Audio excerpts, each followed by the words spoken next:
Imagine you are feeding a pig depending on the classification, age, and condition of a pig. How much is the amount of feeds will you give them? The amount of one-month-old, 3-month-old, and 6-month-old pigs. So anyone? How much is the amount of feeds you give? 1 kilogram. For 1-month-old, 3-month-old, and 6-month-old. 0.5 grams. So anything? 0.5 grams.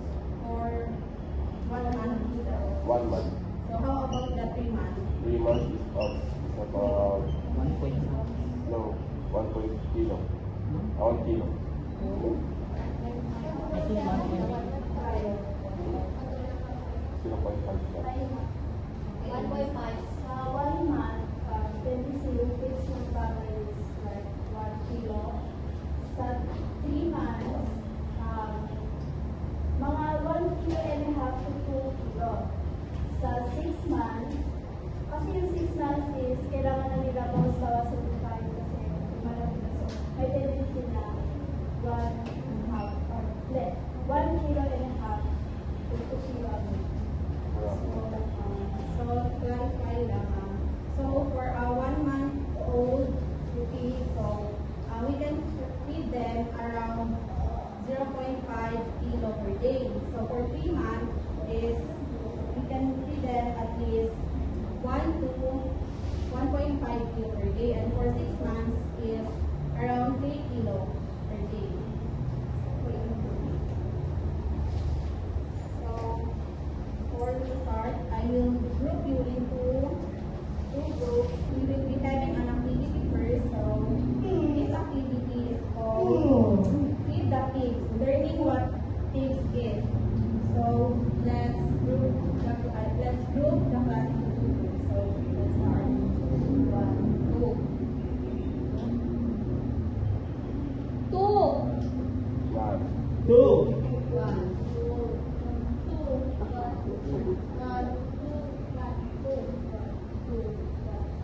So this will be the group 1 and group 2. So one here.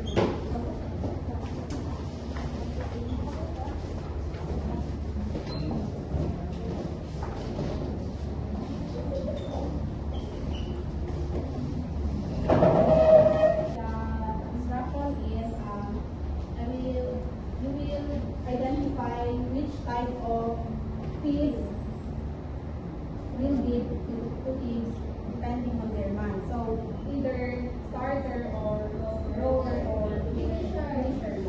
So are you done, class? Yes, ma'am. Group 1 is Baguio. So we have for the 1 month we use the starter feed. For the 2 to 3 months we use the grower and grower's one. And then for the 4 to 5 months, grower's and for the 6 months. So how about the group 2?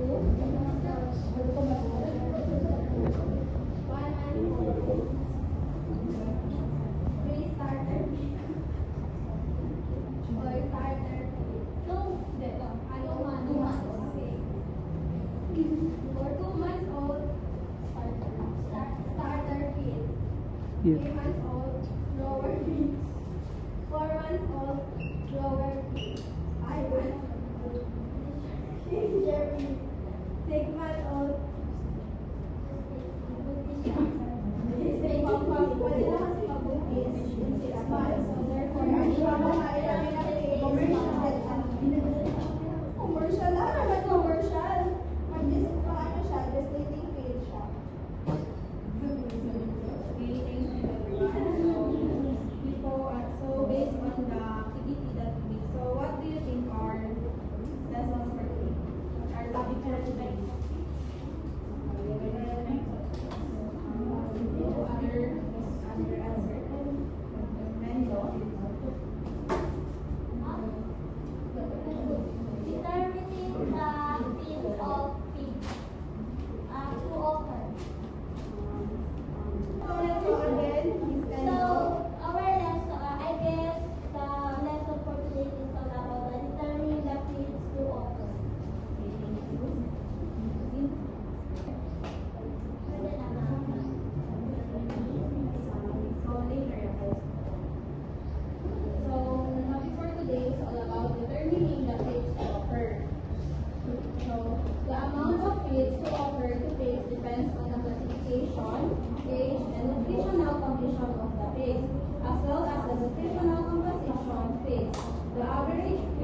day for 1,000 pigs and piglets would be 1.5 metric tons or 1,500 kilograms.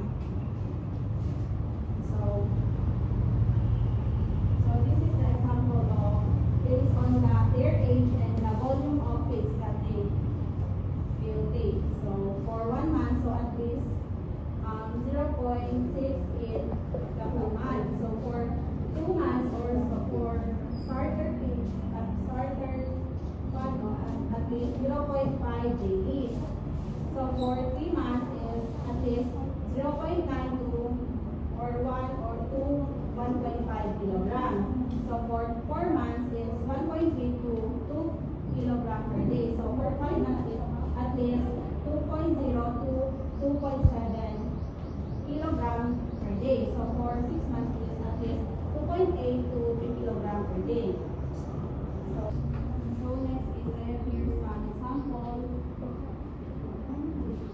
of the planning or formulation how we fed the pig. So for winner, it's for winner. So let's say sa 1,000 pigs and piglets. So for winners we have 300 winners. So they will consume at least 0.5 kilograms per day. So the total feed per day they will consume is about 150 kilograms. So for lower, 300 growers they will consume at least 1.5 kilograms per day. So per day they will have 450 kilograms. So for finishers, at least 60 or up to 100 kilograms finisher they will consume at least 2.0 grams per day. So 600 kilograms. So for feeders or so or more, so we have 100 feeders. So they will consume at least 3 kilograms per day. So 300 kilograms. So the total is 1,500 kilograms.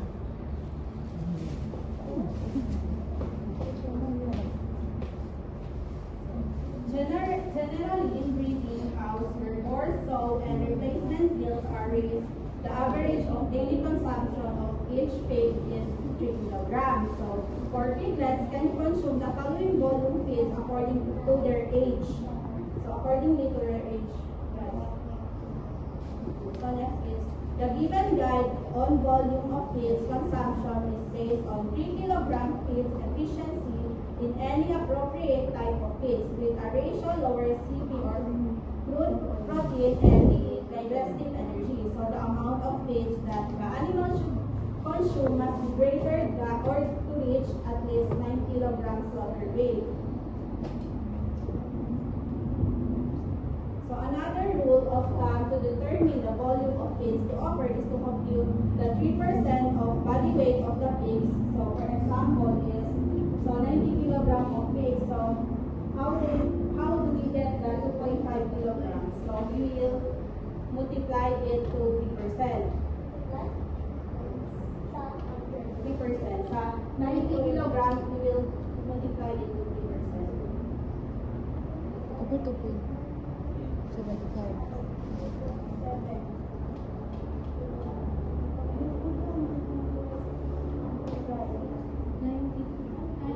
So that's how we get it. So we will multiply the 90 to 0.03.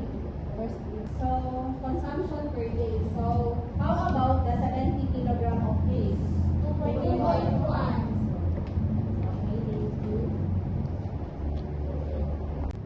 So that's all. So do you have any question or clarification? Ma'am. So let's go to the next. So I want you to, so let's make planning and feed formulation based on this example. So let's assume that we have 800 pigs and piglets. Then we will get how many the pigs and piglets and the amount they consume per day. So you may now pass your paper.